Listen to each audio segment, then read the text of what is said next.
Hello, friends. So, I was going through this book by Manoj publication on our ex Prime Minister, late Indira Gandhi ji, और एक ऐसी नेत्री जिनका पूरे विश्व ने लोहा माना। उनके जीवन पे पूरी पूरी स्टोरी उनके जीवन की मैं अगले एपिसोड में लाऊंगा।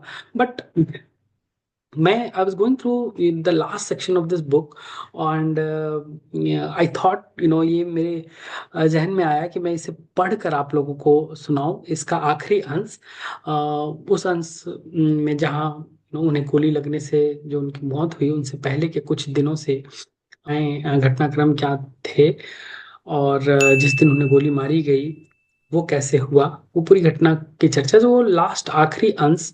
ऐसे तो इनका जीवन बहुत ही समस्याओं, संघर्षों और विवादों से घिरा हुआ है। पर ये अंश पढ़कर मुझे मैं भी बहुत बार भावुक हुआ, और मेरी इच्छा थी कि मैं अपने श्रोताओं को पढ़कर ये पूरी ये पर्टिकुलर अंश मैं पढ़कर सुनाऊं।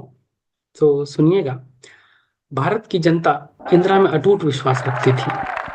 जनता के विश्वास में ही इंदिरा के आकर्षण को बढ़ाया था। गरीबों को इंदिरा के आने का इंतजार रहता था, क्योंकि वे गरीबों की फरियाद सुनती थी। भारत के साथ साथ विश्व के गरीब जनता भी उन्हें अपना मसीहा के रूप में देखती थी। उनके अंदर दया का उमड़ता सागर हमेशा दिखाई पड़ता था, लेकिन सन 1984 में उनके जीवन पर खतरे का बादल मंडराने लगा। यह बात इंदिरा को भी पता चल गई थी।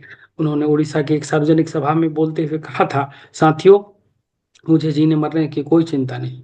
देश की खातिर यदि मेरी जान चली भी जाए तो इससे बढ़कर मेरे लिए गर्व की बात और क्या हो सकती है। मैं अपने जीवन की आखिरी सांस तक देश की सेवा करती रहूंगी। मेरे खून का एक एक कतरा भारत को मजबूती प्रदान करेगा। और जब तक मुझमें सांस है तब तक सेवा ही में जाए, और जब मेरी जान जाएगी तो मैं कह सकती हूँ कि एक एक खून का खतरा जितना मेरा है वो एक एक खून एक भारत को जीवित करेगा, भारत को मजबूती देगा। इससे हमारे देश की एकता और अखंडता हमेशा बरकरार रहेगी। उनकी बातों से ऐसा लगता था जैसे उनकी हत्या का षड्यंत्र रचा जा रहा है। फिर भी उन्होंने अपनी सुरक्षा के लिए कोई विशेष प्रबंध नहीं किए, क्योंकि वे एक बहादुर महिला थी। वे हर परिस्थिति का मुकाबला करने के लिए अपने जान को दांव पर लगा देती थी। उनका आत्मविश्वास हमेशा उनकी शक्ति को बढ़ाता था। उन्होंने एक इंटरव्यू में कहा था, मैं अपने जीवन में खतरों से खेलती आई हूँ। मुझे नश्वर शरीर की कोई परवाह नहीं। मैं बिस्तर पर घुट घुट कर नहीं मरना चाहती। मैं देश के आन बान और शान के लिए शान से मरना पसंद करूंगी। सन 1984 की बात है। अक्टूबर महीने की आखिरी तारीख थी। सुबह के लगभग 9:15 बज रहे थे। इंदिरा जी दिल्ली में स्थित अपने सफदरजंग वाले बंगले की ओर जा रही थी। वहीं एक वीडियो फिल्म बनाने वाली आयरिश टीम आई हुई थी। वह टीम के साथ इंदिरा जी का साक्षात्कार इंटरव्यू था। जब इंदिरा अपने बंगले के दरवाजे को पार करके पगडंडी पर चलने लगी, तभी उनके कार्यालय और निवास को जोड़ने वाले गेट पर तैनात सुरक्षा गार्डों ने उन पर दनादर गोलियां चलाईं। जिन सुरक्षा गार्डों को इंदिरा अपने परिवार का सदस्य समझती थी, उन्होंने आज अपनी वफादारी के मुंह पर कालिक पोत दी थी। इंदिरा ने कभी सपने में भी नहीं सोचा था कि वे सुरक्षा गार्ड उनकी जान के दुश्मन साबित होंगे। इंदिरा पर हमले की खबर पूरे देश में आग की तरह फैल गई। जिसने भी सुना हतप्रभ रह गया। इंदिरा के शरीर पर 38 बोर के पिस्तौल से कुल 16 गोलियां बरसाई गई थी। उनके खून से लथपथ शरीर को अखिल भारतीय आयुर्विज्ञान संस्थान लाया गया। वहां के डॉक्टरों ने इंदिरा के शरीर से गोलियां निकालने का अथक प्रयास किया। संस्थान के अंदर बाहर लोगों का की भीड़ जमा थी। सभी अपने प्रिय नेता का हाल जानने के लिए बेताब हो रहे थे। सभी की आंखें नम थी। लोग ईश्वर से इंदिरा को बचाने के लिए लाख लाख दुआएं मांग रहे थे। नास्तिक लोग भी आज मंदिर में पहुंचकर इंदिरा के जीवन की भीख मांग रहे थे। पूरे देश में रोष की लहर दौड़ गई थी। जनता गुस्से में भड़क उठी थी।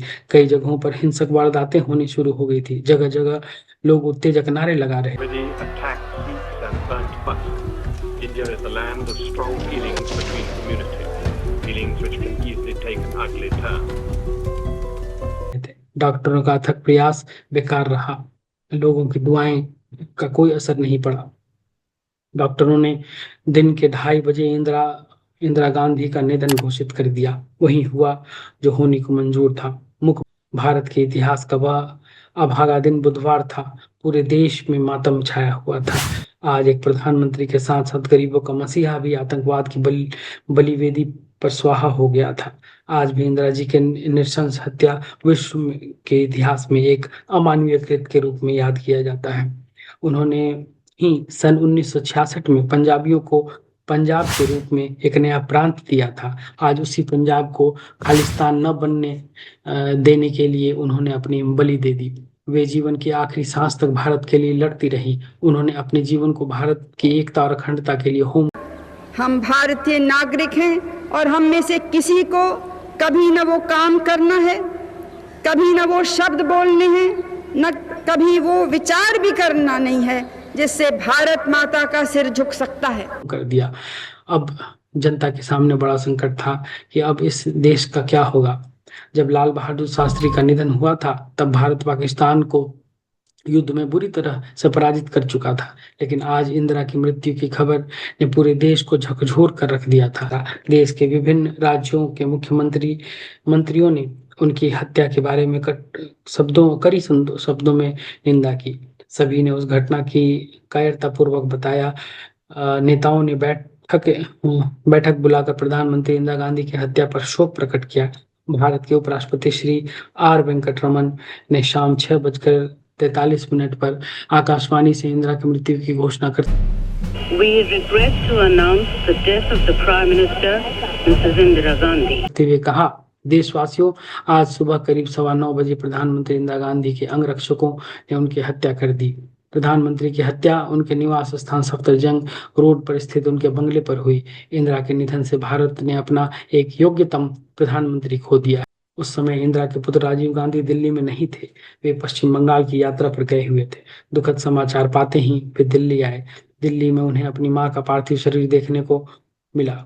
शाम को कांग्रेस की आपातकालीन बैठक हुई। बैठक में प्रधानमंत्री के चुनाव किया जाना था, लेकिन इसका निर्णय सभी ने राष्ट्रपति ज्ञानी जैल सिंह पर छोड़ दिया। जैल सिंह ने राजीव गांधी को प्रधानमंत्री पद की शपथ दिलाई। राजीव गांधी ने प्रधानमंत्री बनने के बाद ये घोषणा की, पूर्व प्रधानमंत्री इंदिरा गांधी ने के पार्थिव शरीर को अंतिम दर्शन के लिए 3 मूर्ति भवन में रखा जाएगा। उनकी अंत्येष्टि 3 नवंबर सन 1984 को शाम 4 बजे शांति वन में पंडित नेहरू के समाधि के पास की जाएगी। देश भर में 12 नवंबर तक राष्ट्रीय शोक मनाया जाएगा। इस दौरान केंद्रीय सरकार के सभी कार्यालयों पर झंडे झुके रहेंगे। इंदिरा की हत्या के बाद देश सांप्रदायिक तनाव की आग में सुलगने लगा था। देश की सभी जगहों पर हिंसक घटनाएं हो रही थी। चारों ओर आगजनी, लूटपाट, पथराव और तोड़फोड़ की घटनाएं सुनाई पड़ रही थी। इस वजह से देश की जनता बेकाबू हो गई थी। दिल्ली में भी भीषण उपद्रव मचा हुआ था, इसलिए वहां कर्फ्यू लगाया गया। राजीव गांधी ने प्रधानमंत्री पद की शपथ लेने के बाद राष्ट्र के नाम अपने संदेश में कहा, मेरे प्यारे देशवासियों, मैं इस समय गहरे दुख के साथ आपसे अपनी बातें कह रहा हूँ। आज सारा देश शोक में डूबा हुआ है, लेकिन कुछ लोग नफरत और हिंसा फैलाकर इंदिरा जी की बनी बनाई छवि को धूमिल कर रहे हैं। देश में आगजनी और लूटपाट जैसे तमाम शर्मनाक घटनाएं हो रही हैं। इन घटनाओं को रोकना होगा। सरकार सभी जाति धर्म के व्यक्तियों की हिफाजत करेगी। यह सरकार का वादा है। साथियों, इंदिरा जी ने भारत की एकता और अखंडता के लिए बलिदान दिया है, इसलिए हमें प्रेम और भाईचारे को स्थापित करना है, हिंसा और नफरत को त्याग देना है। राजीव ने सत्ता संभालने के बाद 1 या 2 दिन बाद के अंदर दंगों पर काबू पा लिया। जनता ने उनकी अपील सुनी और मौत का तांडव रुक गया। लोग 3 मूर्ति भवन में इंदिरा गांधी के अंतिम दर्शन कर रहे थे। वहां वातावरण में एक ही नारा गूंज रहा था, जब तक सूरज चांद रहेगा, इंदिरा तेरा नाम रहेगा। 3 नवंबर को जब इंदिरा जी की शव यात्रा निकली तो रास्ते में लाखों लोग उन्हें श्रद्धांजलि देने के लिए एकत्र थे। उस समय पूरा आकाश एक ही नारे से गूंज रहा था, जब तक सूरज चांद रहेगा, इंदिरा तेरा नाम रहेगा। इंदिरा जी की मृत्यु के बाद उनकी हस्तलिखित अधूरी वसीयत प्राप्त हुई थी, जिसमें लिखा गया था, कुछ लोगों को आशंका है कि मेरी हत्या हो जाएगी। हत्या की साजिश भी की जा रही है, लेकिन हत्या हत्यारों के मन और कर्म में होगी, मेरे मरण में नहीं। कोई कितनी भी बड़ी नफरत हो, वह मुझे अपने देश और देशवासियों का प्यार से अलग नहीं कर सकती। दुनिया की कोई भी ताकत मुझे अपने लक्ष्य से नहीं हटा सकती और न ही मेरे देश को आगे बढ़ने से रोक सकती है। देश को आगे ले जाने की हमारी कोशिशें हमेशा सफल साबित होंगी। इंदिरा का कायरों ने जो प्रहार किया था वह भारत की आत्मा पर किया गया प्रहार था, भारत की आज़ादी और भारत की अखंडता पर किया गया प्रहार था। यह प्रहार उन्होंने किया था जो भारत की प्रगति के परम शत्रु थे, लेकिन वे भारत की प्रगति को में बाधा नहीं डाल सके, क्योंकि कश्मीर से लेकर कन्याकुमारी तक भारत एक है और एक ही रहेगा। 3 नवंबर को 3:50 पर इंदिरा के पार्थिव शरीर को चिता पर रखा गया। उस समय पंडित लोग वैदिक मंत्रों का उच्चारण कर रहे थे। राजीव ने अपनी मां को चिता पर अग्नि प्रज्वलित की। तभी सशस्त्र सेनाओं ने 3 चक्र गोलियां चलाई। बैंड ने मातमी धुन बजाई। चारों ओर खड़े सेना ने जवानों ने राइफल की नालें नीचे करके सिर झुका लिया। उस समय इंदिरा की अंत्येष्टि में 5 महाद्वीपों के कुल 2104 प्रतिनिधि शामिल थे, जिसमें 100 देशों के प्रधानमंत्री, राष्ट्रपति, बादशाह और शासन अध्यक्ष मौजूद थे। इसके अलावा संयुक्त राष्ट्र मंडल के सचिव और महासचिव भी मौजूद थे। यह पहला अवसर था जो इतनी संख्या में प्रतिनिधि भारत में किसी को श्रद्धांजलि देने के लिए एकत्र हुए थे। इंदिरा गांधी स्वयं को पहाड़ों की बेटी कहा करती थी। उन्हें हिमालय पर्वत से बहुत प्यार था, इसलिए उनके भस्म को हिमालय पर्वत हिम में ढकी ऊंची चोटियों पर विसर्जित किया गया और उनके अस्थि कलश को देश के विभिन्न पवित्र नदियों में प्रवाहित किया गया। आज इंदिरा हमारे बीच नहीं है, लेकिन उनकी यादें हमारे दिलो दिमाग में बसी हुई हैं। हमें उन पर बड़ा गर्व है और उन्हें याद करते हैं और याद करते रहेंगे।